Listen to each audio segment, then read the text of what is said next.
Welcome to Books. Welcome back, everybody. Long time no see. It's been a minute. We've read a lot of books. Yeah, we've got a lot to cover. It's gonna be great. Totally. Welcome back to the third episode, though. Again, we're continuing our path of J.D. Evans onto the third book. Siren and Scion. Yep, Siren Scion. And yeah, I think we can just get right into it to see how we go with initial thoughts. Yes. Kayla, what were your initial thoughts? I wrote down, if you've got a thing for hot artists, then the MMC is for you. Which I think a lot of us do have that. He was a great MMC. It wasn't my favorite, I'm gonna be honest. That's fair. That's my initial thought. Yeah, no, that's very valid. I enjoyed it. You get more world building because you're going to a new area, which is cool. You're seeing new characters, which again, that's kind of like the whole point of each of these books. You're kind of following new characters, learning more about the world, learning more about like more politics, which is really cool. New action. I liked how we got a little bit more action, kind of. Maybe the same amount as actually Storm and Shield. Yeah, I was gonna say Storm and Shield had quite a bit. It had quite a bit of action. But really, you meet some powerful mages. True. Yeah. Which very true. I feel like was really cool. And it was a very flirtatious story. I feel like this was the most, like, flirty. I mean, Isol's flirty. Well, I'm not even thinking about book 2. Well, yeah, we'll touch on that. As from these three books, flirty. From these 3 books, I feel like this is where we get really flirty and, like, yeah, and I think when we get down into when we talk about Amara and Cassian, yeah, my thoughts on them, yeah, they're flirty. They're flirty. Very flirty. Yeah. Not even really trying. Without trying, they're flirty. That's just them. It's just how it works. Yeah. All right, Lily's got our book synopsis. Yes. Okay. I'm just reading the Goodreads situation. So, she was beautiful the way the ocean was beautiful. Yeah, I read that. Wait. Yeah, she was. I mean, I fucked up the name. So. It's been a minute since we recorded, you guys. Yeah, sorry, we're out of practice. Okay. She was beautiful the way the ocean was beautiful. In a new way every time one looked. She is water, bright and alluring, fathomless and profound. He is a bridge between peoples, artist and criminal. Emphasis on the artist, if I do say so. Honestly. Vengeful and compassionate. Amara Mutar has risen to the highest rank of Tamar society by her wits and ambition, but it is not high enough to keep those she loves and herself safe from a past that she will not release. Cassian Hadar has sunk as low as it is possible to sink, but he intends to take back what is his and crush those who took everything that mattered from him, after he's done stealing back all of the lives they've robbed. In exchange for a betrothal that would secure Amara's position for freedom, the Tamaran Sultana Naime sends her on a dangerous hunt for lost mages of the third house, in the last place any mage should be, which is the Republic area. Yeah, Corson Republic, as the map says. Mm-hmm. Amara and Cassian, brought together deep inside the Republic, discover they have nothing and everything in common. Oh, that's a good line. But their paths were never meant to converge, and there are horrors in the heart of a rising empire that threaten both Amara's plans and every mage in Tamar. Knowing the fate of the circle rests in her hands, Amara must choose whether to serve her heart or her people. He was a shore upon which she crawled from the dark deep of her magic and fell against to breathe and taste the air again. That was a beautiful line. That reminded me of like some really cute parts in the book. I gotta say though, every book so far, none of them should have met. It was by like great luck. Yeah, like yes, just running into someone. Now the first book's a little different because obviously Naime reaches out to Master. But she thinks she's speaking to Kynus. And Kynus thinks that it's the Omar, the Sultan speaking. Yeah. No, I have wrote that, kind of getting into like my review for the last book that we've already read, but this if anyone's seen like Serendipity, it's just like coincidence upon a coincidence that's like, oh wow, like this is... It's honestly... It's fated, so good. It's fated mates, totally, without it saying like they're fated mates or they're mates. Yeah, just like... You just know they are because of the way JD writes them. Yeah. Yeah. Amazing. He was a shore upon which she crawled upon. Come on. Come on. It was amazing. You can't get better than that. I know. Yeah. So yeah, that's essentially what we're doing. We're going to, I have the map pulled up, everyone. We're going to the Corsican Republic, crossing the Sun Sea from Tamar to essentially, Naime told, yeah, you can marry Sean, but you need to find these third house mages first if you can. Yeah. Try and find like proof of them because Amara is, I think, originally from Mine, probably Mine. We screw up the names. Yeah, I'm so sorry. Badly. Yeah. Mine and can speak trade, which is what they speak. I think I said Manai. Manai. Okay, wait. Actually, that sounds Manai. But Mine might be right too. JD, let us know. Let us know. Yeah. So yeah, we're heading over to the Sun Sea. Gonna try and find some third house mages. First, we're trying to find Cassian, which is so funny because Naime's like, there's someone over in the Republic that's freeing Suloi from slavery, and from like essentially the black market where they're selling people into slavery. So we are on the hunt to find Cassian and his bestie Peo. And proof of creation mages. Yeah, we're not sure. We need to stay in the circle, and we need a creation mage to do that. Well, we need a Chara of a creation mage. So, yeah. Okay, so going into Amara, what were your thoughts on her, Kayla? She's extremely powerful. Yeah.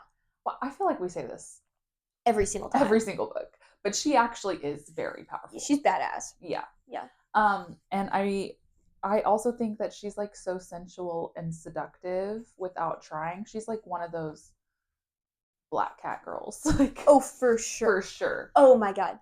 Yeah. Black cat energy. Amara's black cat, Cassian's golden retriever. Totally. Yeah. Totally. Yeah. But very powerful. A little standoffish, but we learn why. Yeah. With her backstory. Yeah. Why she is kind of the way she is. Why she's looking to be secure by getting the option to marry Sean. So, yeah, I liked her. I think I liked Cassian more.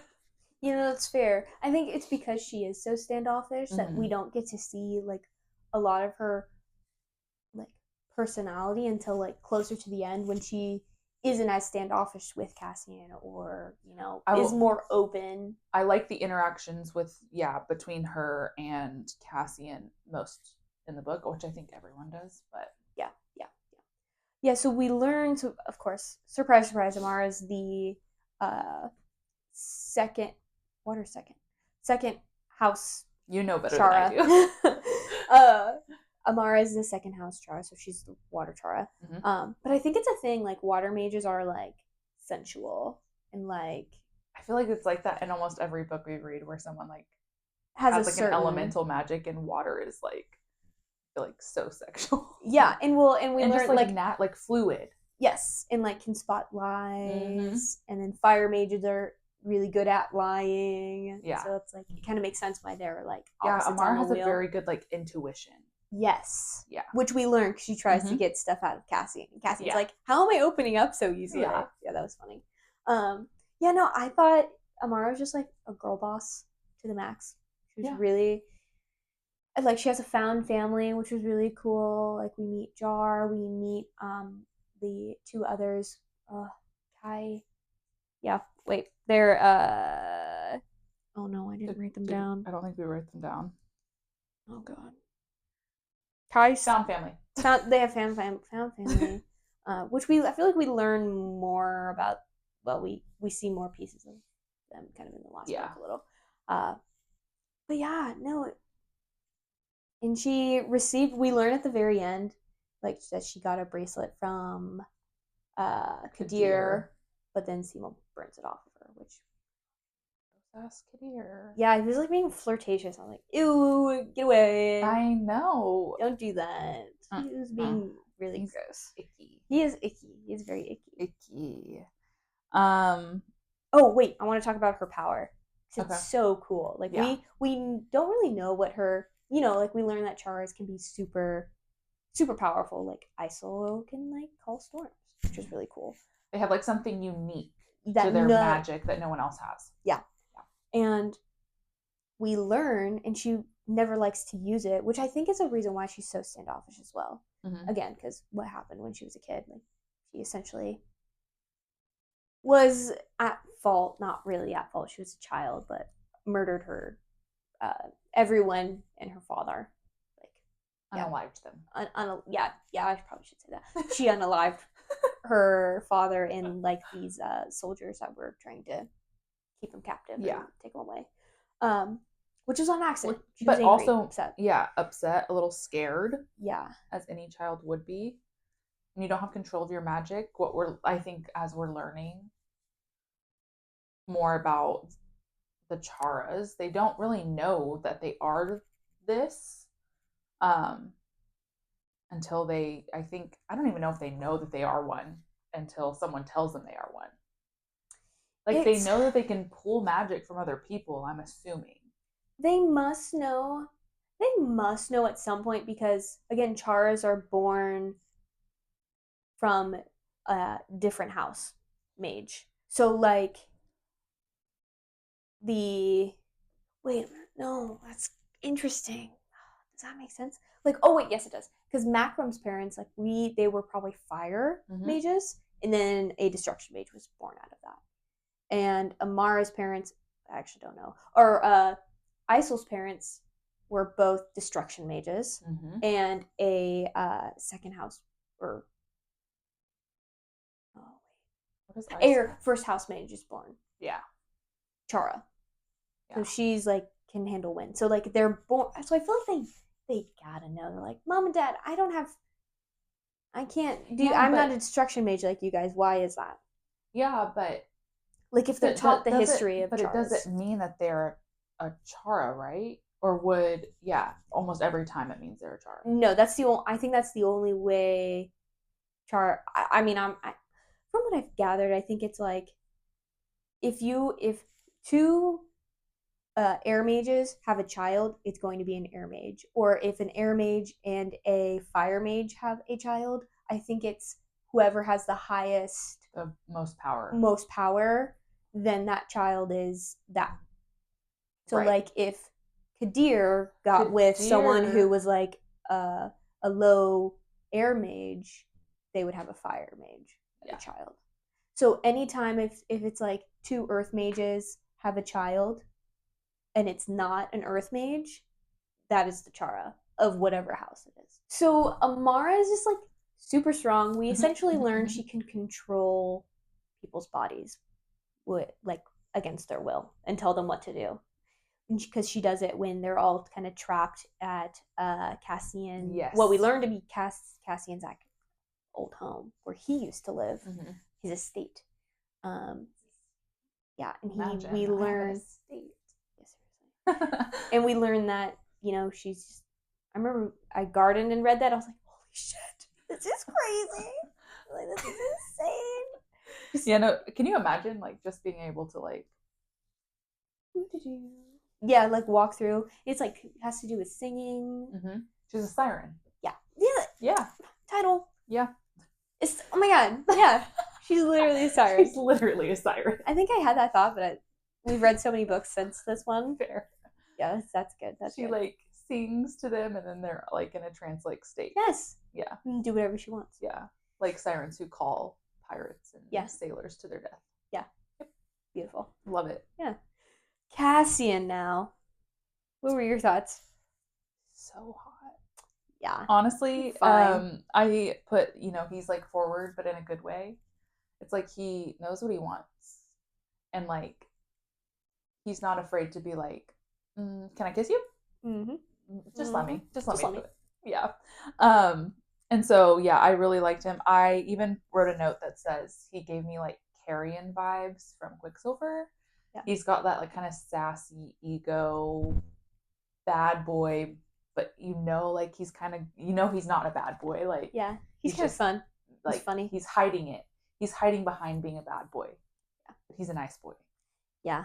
Yes. We oh my god, there were just so many times like we learned that he's an artist and like Amara is his muse. And, oh my god, I think I have a quote written down. It's just so beautiful. I loved it so much. As soon as we learned he was an artist, I'm like, Yeah. this is amazing. This is everything.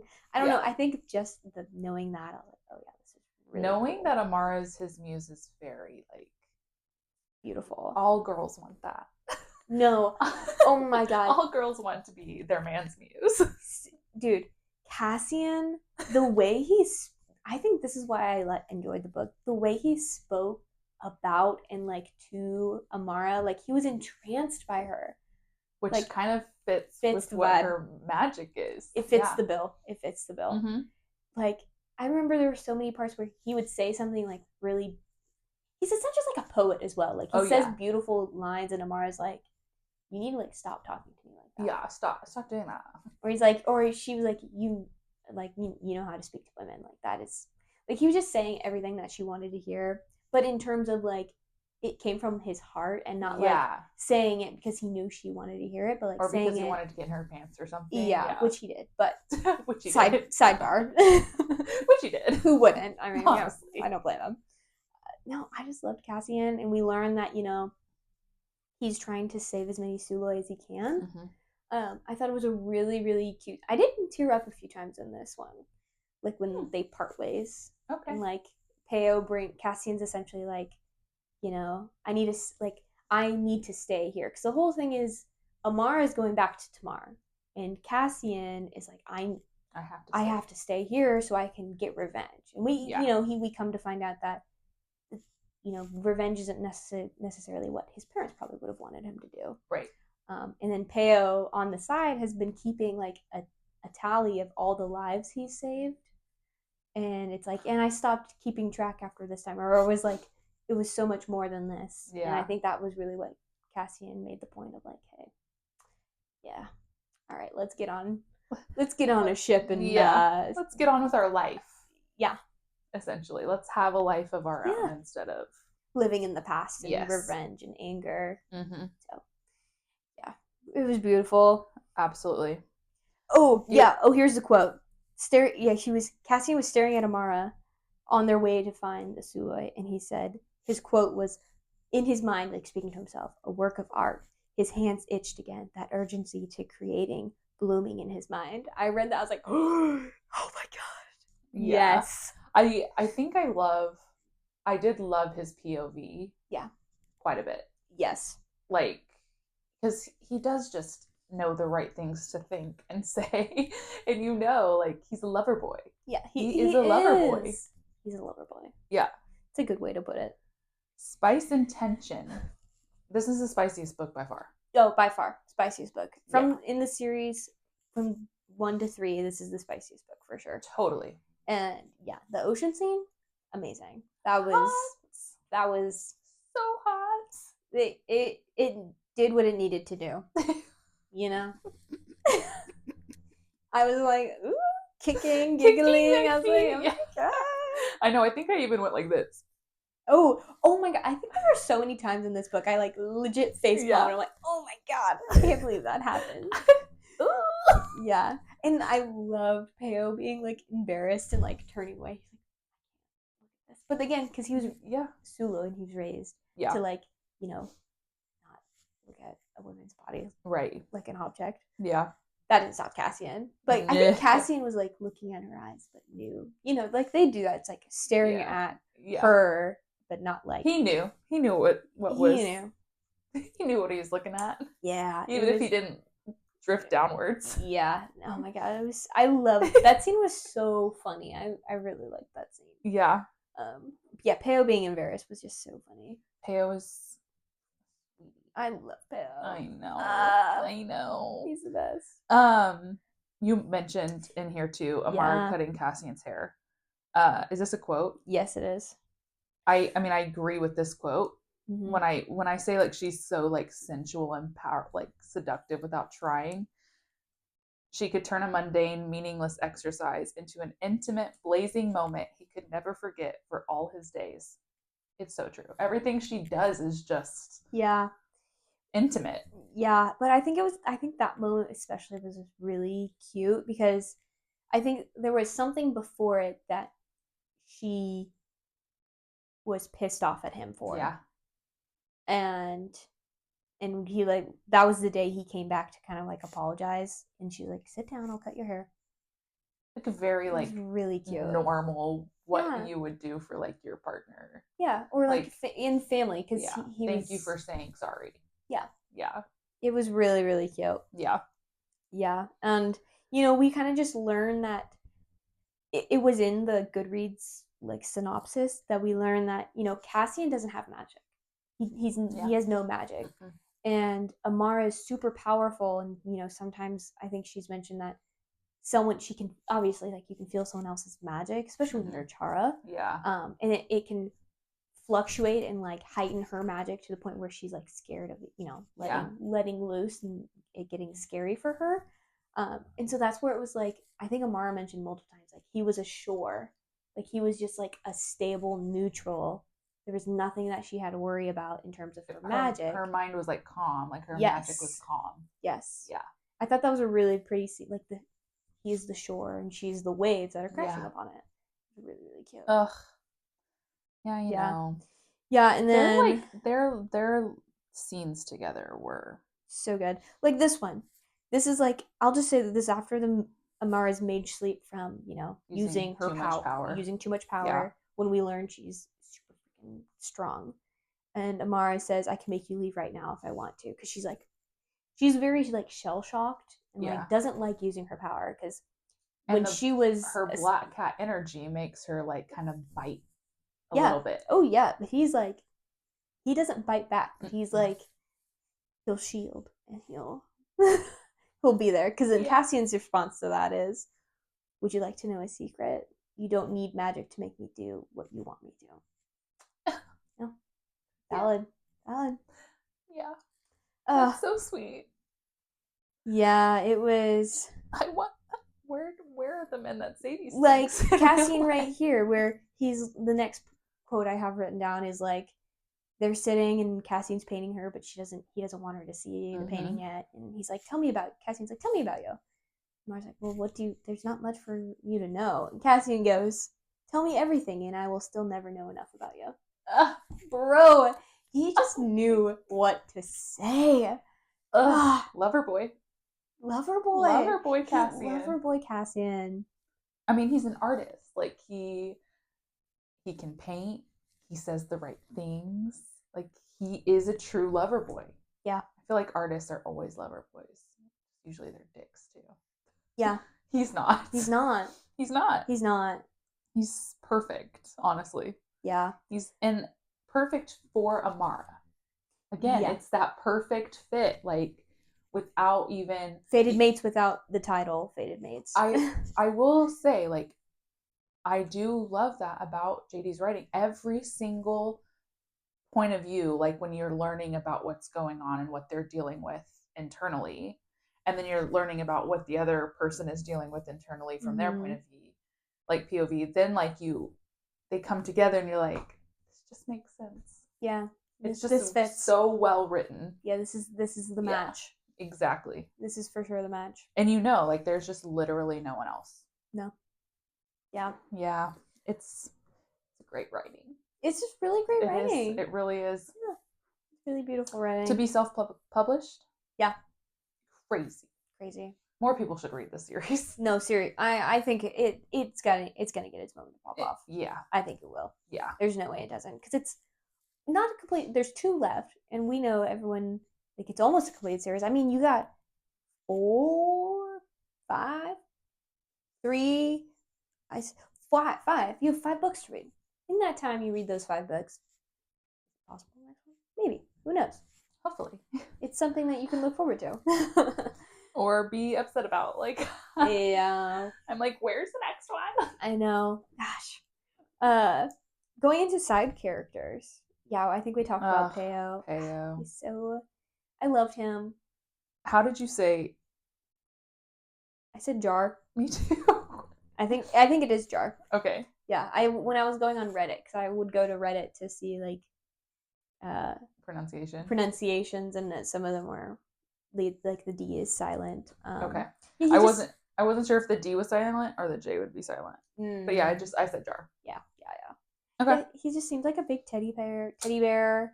I really liked his little thing with Samira. It's like, "Are you lonely today?" And Samira's like, "Not today. Thanks for asking." I know, another lover boy kind of. Yeah, He like, yeah. yeah, I I liked him in this book. I like him in other books too. yeah, yeah. We get more of him. Yeah. If you don't be upset that this is the only time to see Jar. There's more. Yeah. Yeah. There's a little teaser for you. And then we find the creation mages who are Yes. actually Suloi.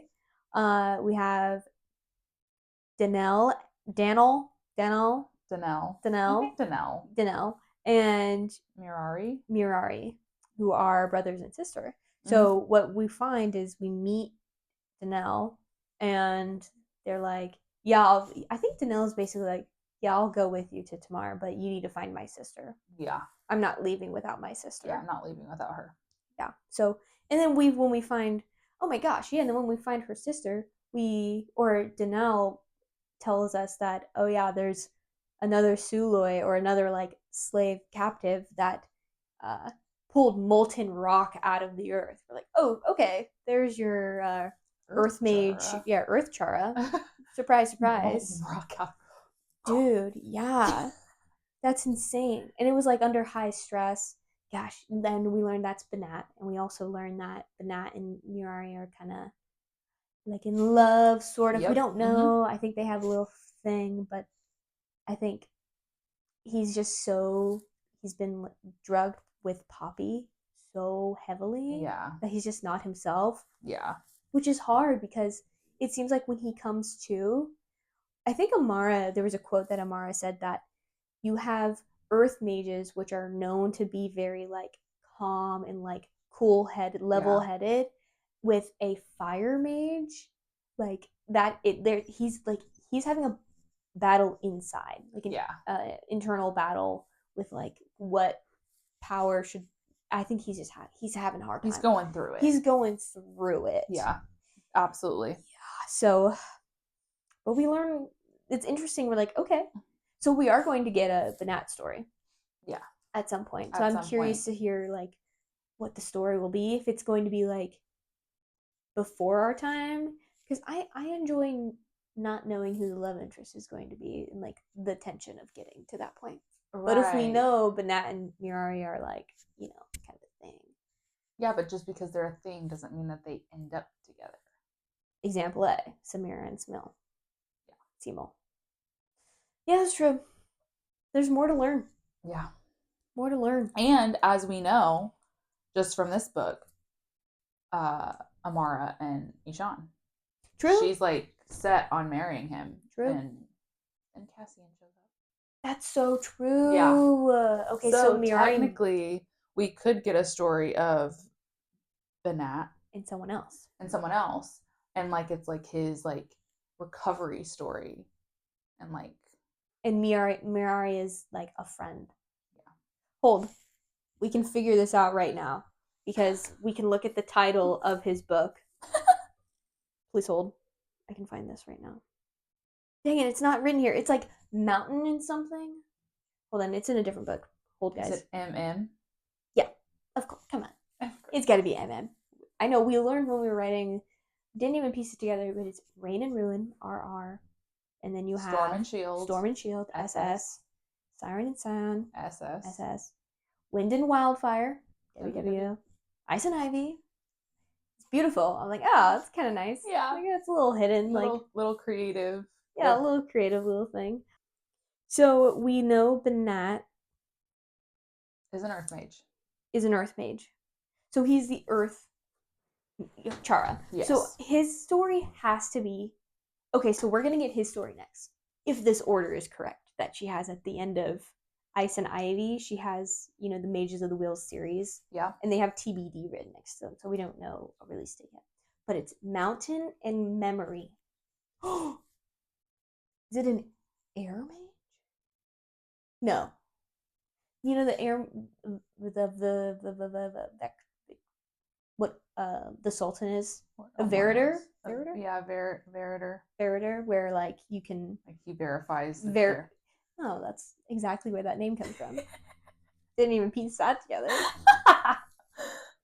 Wow, It's fine. that's fine. This is maybe why we should. Mhm. Why Toki and reading Yeah, sometimes things just go right over our heads. seriously. Mountain in Memory. I. Yeah, never mind. We'll say that thought. Yeah. Say Yeah, that for so this later. is the hard part where we have like an inkling of what we kind of know happens because we've read a few more Yeah. books from the series, which you'll see coming soon, but can't spoil yet Yeah, I can't spoil in it. case you haven't read it. Yeah. Yeah, gosh. Yeah, no. Okay. What's the last one called? The next one is Fire and Fate, which is interesting. Fate is interesting. Fate is interesting. So we get the fire. Okay, wait. 1, 2, 3, 4, 5, 6, 7. Oh, Okay, because but Wind and Wildfire. Wait, 1, 2. Okay, we have 6 books. Duh. Fate is weird. What is that? Because usually it's like, you know, rain and ruin. Rain is Naime. Ruin was Macron. Destruction mage. Storm, Isol. Shield, Bashir. Bashir. Siren, uh, Amara. Amara. Scion, Cassian. And, it's like the the Chara and then their like love interest is typically how the titles have gone. But Fire and Fate and Mountain and Memory. Mountain Okay, or Mountain we know is Banat. yeah. Memory. Memory's interesting. It makes me think it's gonna be an air mage. That's a Veritor. Only because that's the only thing I can think of like with memory. You know what I I mean? know, but we don't want any more Veritors. No, we don't. They're not. It's bad. Knowing what's going on with the Sultan. Yeah, it's not good. I don't want that for anyone. Yeah, and Fire we think is Simul from our book 2 theorizing with And like that yeah, little yeah. moment. Fate, but if it's Simul, then is Fate Samira? Well, it could be Fate. So much to think about. Mm-hmm. I'm now so intrigued. You know, Fate's interesting. maybe it's not necessarily about Seymour and a love interest. Maybe it's about like his fate, like if it is about him. Oh my god. Shut up. And like he dies at the end of the book or something crazy. Stop it. That's possible. That's possible. We Like just get a maybe Simul so book wait, let's go down to theories. theories and hot takes and go to this theory that you have at the very bottom, the last one. Naime. Oh, yeah. So essentially, what we learn in this book, once Amara, of course, stands a circle because she was against it for some Yeah. reason. She's like, I don't want to do that. That's not my purpose. Don't want to do it. Finally, of course, stands a circle. And then we learn that Naime is like kind of lightheaded and like doesn't look very sturdy on her feet after she stands a circle with Amara. Yeah. And there was a quote. Yeah, my question is, or there's a quote. Amara asks Naime, private, like whispering Yeah. essentially in the hall. What is the price of a circle of Chara? And Naime says, a price I am willing to pay. So the question is, does standing a Chara take a little bit of her power each time? She's like the stone that they hold. If a little piece of Naime's power goes with it, and she's strong, but Yeah. she's not a Chara. No. Her power is dwindling, Yeah. and at a certain point, which we learn, mage sleep happens because they've run out. Essentially, they've run out of fuel, Yeah. Their and so well is empty. their well is empty, so they're pulling from their like body's resources. Mm-hmm. Oh Lord. So that makes me wonder, you say if it is about Seymour and he dies at the end, what if he dies to save Naime? But then do we have a Because if she's like giving part of herself each time, yeah, and it's taking from her, it's possible. what if he just is like, it ends with me? Yeah, pulls a I can't. I don't want to. No spoiler. Pulls like a silver flame at the end moment. Yes. Not saying what it happens, but Yeah. yeah, that's possible. But then if he dies, then if he is the fifth house Chara, Maybe he stands the then circle. first, Yeah. 'Cause he'll be the last one too, if he is if it. yeah, signed by the book. Oh man, And what happens when they stand the circle? What is the whole point of it? to fix the broke because the wheel's broken. It's Yeah. like unbalanced. Mm-hmm. The wheel's This unbalanced because there's balances no it. Yeah. third house mages, and I think they want to bring back third house mages. And I think another thing is, well, I think a really cool thing about it is that the Sultan or Naime, Sultana, would be like taking her advisors, like she would take feedback and like information from the High Council Mm-hmm. where Kadir is and the Pashas. Yeah. But she also takes feedback and is also like the in the council meetings is everyone from the circle. Yeah. Like they're there to provide their So own. it's unbiased. It's unbiased, Yeah. which I like because from what What we're we learning, know, yeah, we have council is biased. yeah, the council is yeah, it's definitely swayed by certain And the council people. kind of sucks too because they really kind of have an issue with anyone of no, like lowborn, Yeah, no nobility. yeah. But then Naime always comes in. She's like, "Well, they will be noble as soon as they Mm-hmm. stand in the circle. They're Yeah. noble." Yeah. So, no, yeah, they have a big issue with that. As for villains, not much. I Mm-mm. mean, we do learn that essentially what we're theorizing and what Naime and everyone else is theorizing that Bashir or not Bashir, oh my god, Kadir. Kadir essentially is like find this tells these people called the Vex. I think there's a longer name, but I forgot it. The Vex to like hunt down Amara and essentially kill her, so she Yeah. doesn't find third house mages, doesn't come back.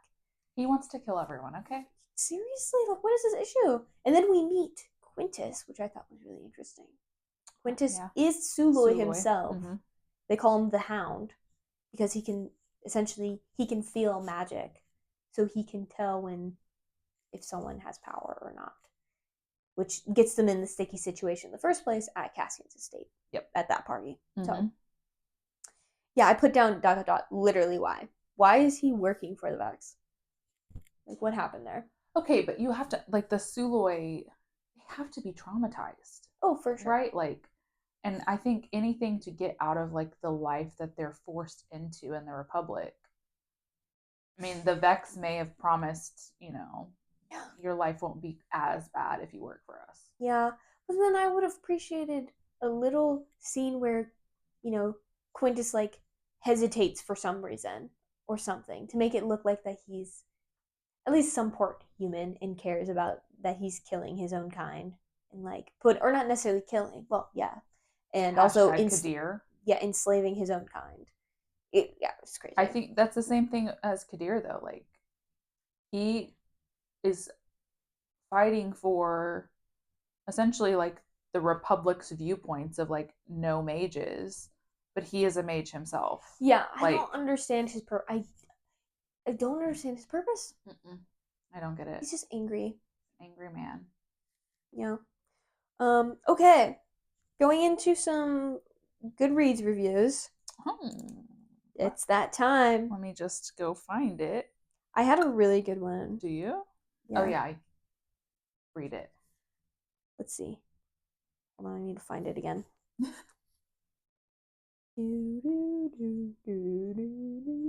Oh, Okay, here it is. This is from Shannon. That's so Poe. I loved how the story. So this is a 3-star review.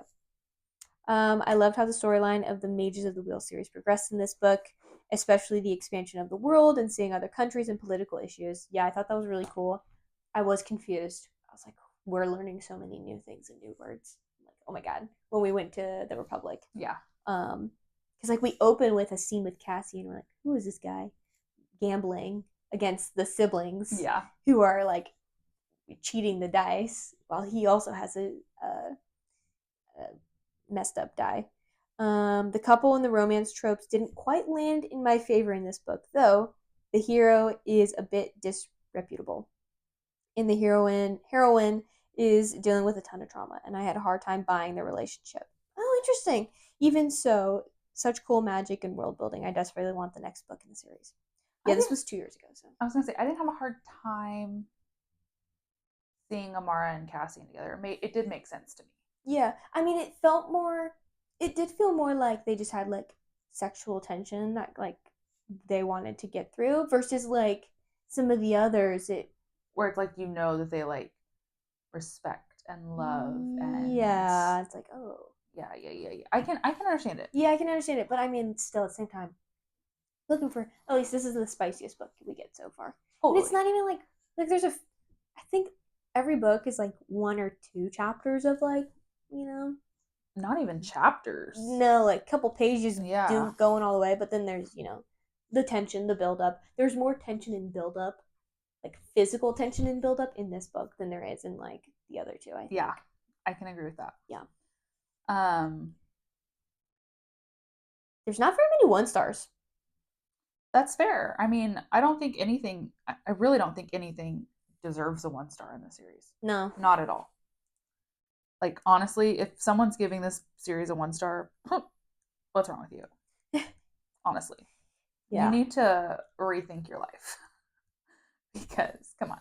Yeah. I just found 3 months ago 2 star review. DNF. The male character was boringly ordinary, and the female was determined not to use her magic, and also very boring. Okay.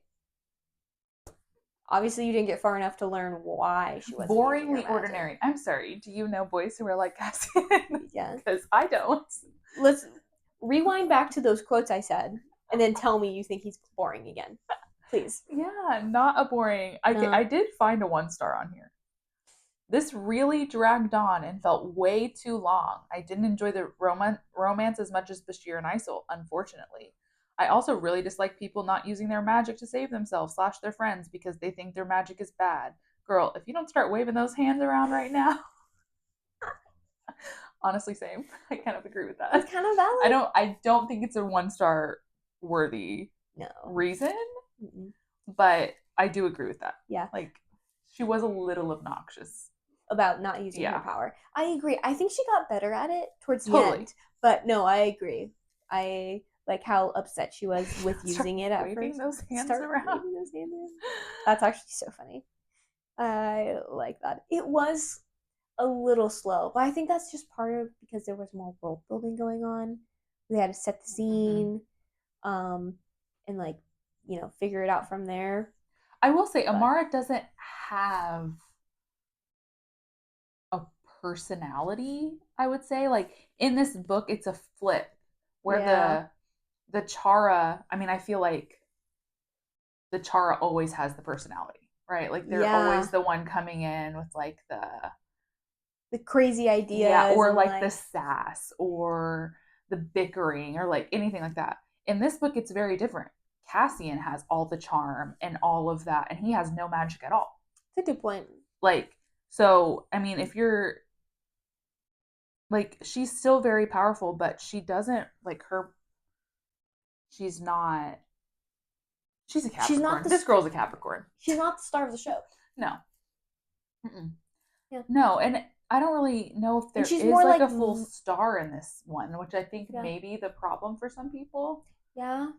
Is that like nothing really like hits super, super hard like it does in, I loved Isol in book 2. Mm-hmm. You loved Naime and Makram's whole romance. Amazing. Like. Yeah. I think part of it is probably because Amara feels more like she's like the mother of the group. Yeah. That's like totally her. Yeah. She's the one cutting everyone's hair, asking them to do stuff, and they like, which I kind of love. She's like the protector. She's the protector. Because she's probably the one that brought them all. Well, we know that she's the one that brought freed Jar. Yeah.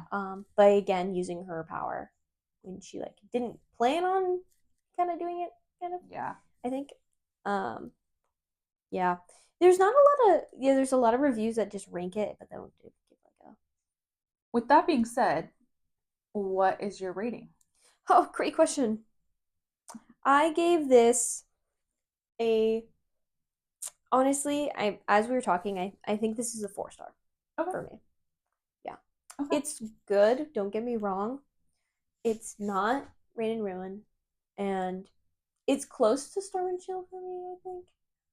But yeah, I enjoyed it. It had some slow parts for sure, but overall, I did enjoy the banter and like the kind of connection that they The had, found family the too. found family. Yeah, and I really liked all of the characters that we were introduced to. Peo, oh my god, I love him. So Yeah. that's mine. What about you? I think I still think 3.5. I, as we mentioned, we have read other books and read ahead. And thinking about it as a whole, 3.5 is a good. I have not really thought about these characters since reading this book. Um, I will also say that now, being where we are in the series, I'll probably go back and up my rating for book 1, Rain and Ruin. Yeah, So do it. I think that's more of a 4.5 for sure.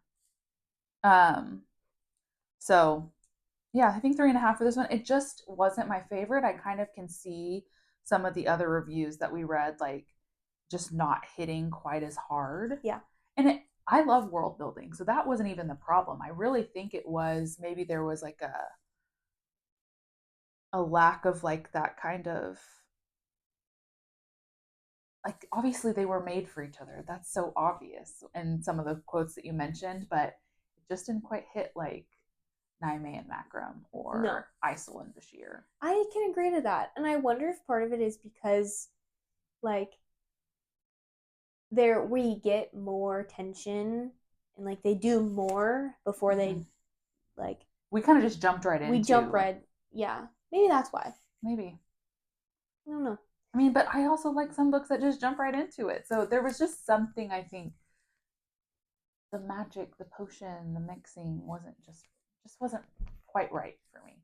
That's fair. I mean, I yeah, it's one of the which is crazy to say like this is one of the weaker ones, but it's still such a great read. It is. That's the thing. Like you can't go wrong. And you need it for the other books. Yeah, it's you like have to read it. and it's I mean, it's hard to compete when Reign of Ruin and Stone and Shield are so good. And then we're oh my gosh, when we get on to our next book review, it's gonna be a we can talk for like 3 hours probably on that one. So we can just go chapter by chapter with that one. Yeah. It was amazing. We'll read that one live. Yeah. Because we want to be in it again. Yeah. I call being Omar. Just kidding.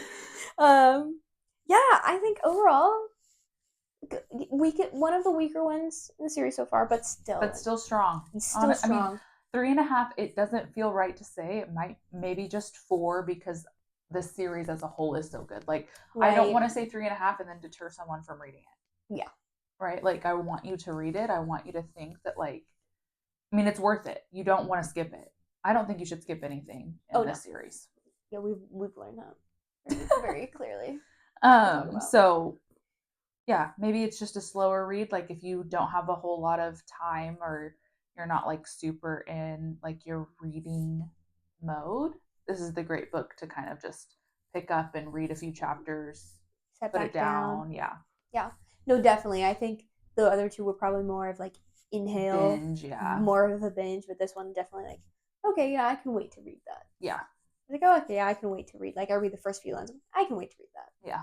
Yeah, definitely agree with that. Like, I think also, like, there was one part I was texting Lily and I didn't even super realize I was in the middle of like a tensiony scene. And like I picked it back up and I was like, oh wait, like there's something happening with between them right now. Like, oh wait, get some popcorn. Yeah. That's kind of good. And then I finished the chapter. There was only like a page and a half left of it, and I was like, oh, okay. And I didn't come back to it for like 3 or 4 days. Yeah.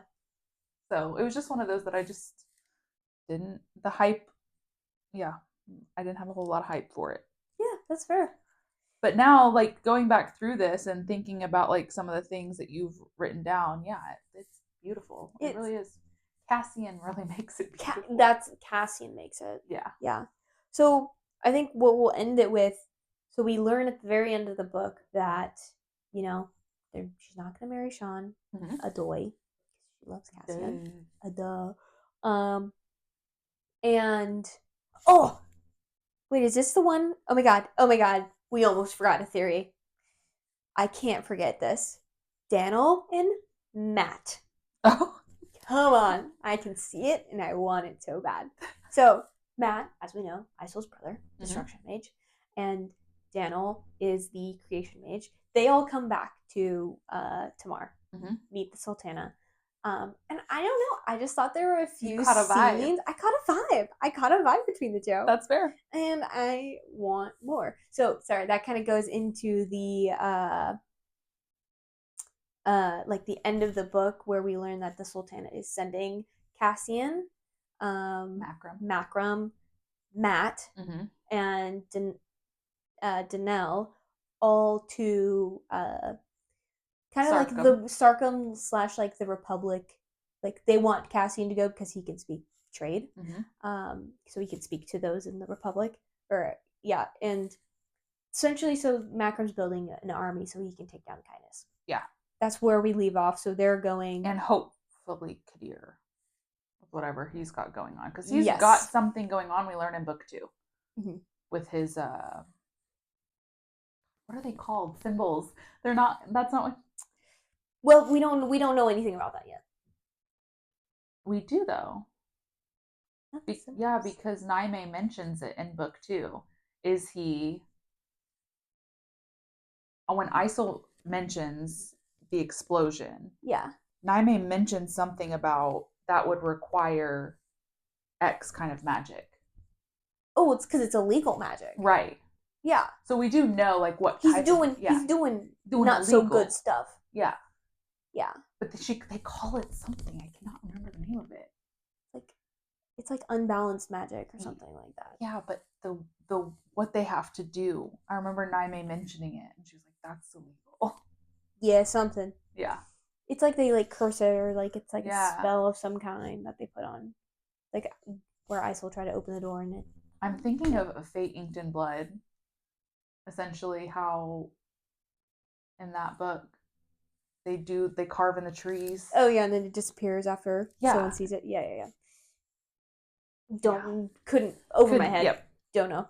Fair. But yeah, that's where we leave off. So we're kind of on our way to the next book, which is, well, technically book 0. So we will be back shortly in the next episode to read Wind and Wildfire. Thanks for joining. Thanks for Make joining. sure you like, comment, and subscribe, and let us know what you want to see in the next one. Bye.